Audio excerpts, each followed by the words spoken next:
Alors la position, la méthode est la même. Hein. Les positions sont un peu la même. En fait, la méthode de tonte qu'on a à la machine est dérivée d'une méthode de tonte néo-zélandaise, donc c'est la méthode Cohen, mais dérivée d'une méthode de tonte au ciseau. Donc, ça dépend des visages des ciseaux et de la dureté. Des bêtes dures à tonte, c'est sûr qu'on peut faire foncer beaucoup. En Australie, il y a quand même quelques-uns qui arrivent à 200 par jour. 200 brebis En Nouvelle-Zélande. Nouvelle-Zélande. Et en Afrique du Sud aussi. 200 brebis à la main comme ça. Ouais. Aïe aïe aïe. Mais c'est une autre ambiance sur les chantiers, c'est beaucoup plus tranquille. Les tondeurs sont souvent un peu plus âgés que les tondeurs. Ouais, c'est ce que j'allais dire, c'est les retraités qui font ça. C'est la pré-retraite. Mais n'empêche que ça doit pas trop de problèmes de tendons, de muscles, tout ça. On dort pas avec la main dans un seau de glace. Si, oui, si on entend beaucoup, oui. Mais en France et en Espagne, il y a un tondeur du Pays Basque espagnol qui est là aussi. Il n'y a pas énormément de brebis qui sont tondus.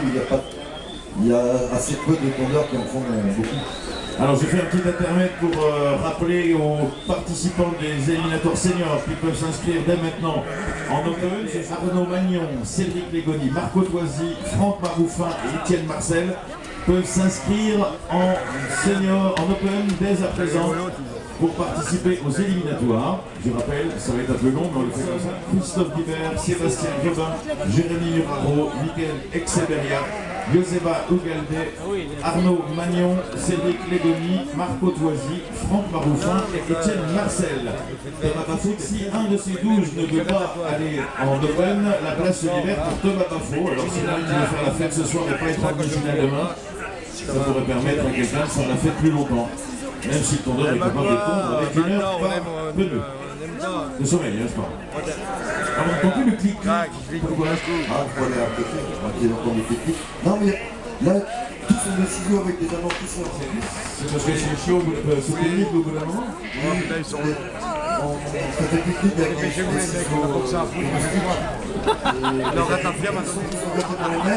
Ensuite, la fin, Gordon qui est poste numéro 1. Alors Gordon nous fait un très beau jersey côtelé.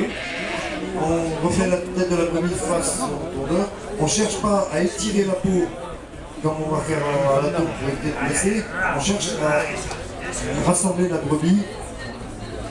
Alors là, la brebis plus large. est moins stressée aussi. Ah bah, normalement, ça ne bouge pas. C'est la Valérie. Déconne pas. Depuis, il s'est fâché avec son gendre. Non, non, il est derrière toi. Oh merde. Félicitations le gendre, celui qui a fait le podium. On te maudit à chaque fois qu'il faut le monter, tu aurais pu laisser 2 mm de marge, mais bon. Hein Christophe? Bon, t'en fous, c'est fini quoi. Allez, on y va tranquille. Alors on entend le petit cliquetis de Pierre qui avance bien, Nicolas a l'œil dessus. Et Tutu, tel Michael Jackson a mis des gants. Mais à la fin, il nous fera le moonwalk. Non, c'est uniquement le temps. N'écoute pas tout de suite. Ah, mais t'écoutes pas non plus. Attends, il dit que t'es métier. On a bien entendu. J'en donnerai de la rose à ça. Avance vite du côté de Pierre. Hein. Tu discutes, tu tues, mais tu vas finir par pas être sélectionné en demi-finale. Hein. Là, c'est un représentant exprès pour faire des photos demain. Alors, s'il n'y a pas la toile, ça va être mal. Je vous invite à aller sur le site de l'ATM, vous verrez Tutu fêté par les siens. Il a une statue maintenant dans son village. Non. C'est la statue Tutu. Tu montres ça. Hey, c'est la statue Tutu. Presque à mi-brebis pour Pierre Salle. Patrick Turier, alias Tutu. Je vous rappelle que la demoiselle l'a fait en 4,25 les gars. Hein. Juste pour vous mettre un peu la pression. À 4h25 à Tutu. Ne dérange pas Tutu.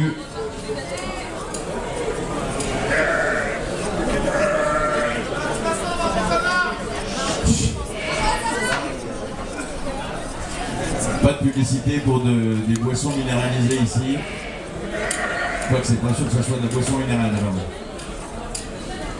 Il n'y a pas tellement d'eau dans l'alcool à 90 en fait. Il est en train de descendre sur sa deuxième épaule. Il faut se méfier parce que Pierre est parti dans un autre sens ou alors j'ai pas suivi. Ça va, hein, on est à peu près dans le même niveau. C'est une autre école, à une autre méthode.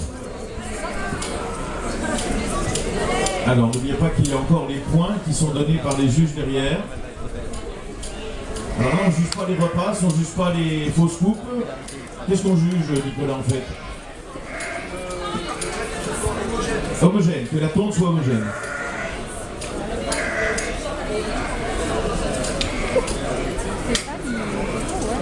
Ouais, Gordon, tu sais quoi? Gordon, il veut pas parler. Et pourtant.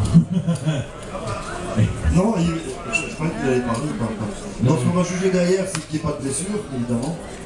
Et puis que la coupe soit le plus homogène possible. C'est-à-dire qu'on n'ait pas trop d'échelles. On peut donc très rare, comme Stéphane Bonnet, au milieu, avec donc super propre.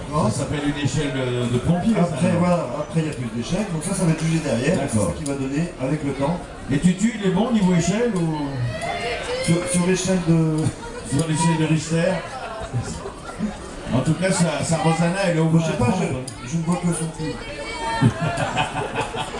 Il lui tombe le dos, le Canadien. Attention, Tutu, allez, Tutu, fini. On encourage Tutu. Ouais, Tutu. Allez, Tutu, au moins la demi-finale. Oh, top. Bravo, Tutu, 5 minutes. T'as un peu traîné. Oh, mais il a assuré le coup. Moi j'aime bien les escaliers, ça fait fashion quoi, c'est mode. C'est beau. Et donc on peut laisser plus de laine selon les conditions. Si les brebis vont être dans des conditions très dures, on va laisser plus de laine. Si elles sont dans des conditions moins froides, on laisse moins de laine. Mais ça c'est au choix du tondeur, au choix du berger, ce qu'il veut avoir comme travail. Voilà, Stéphane Bonnet. Et ainsi que Pierre Salle, bravo, applaudissements.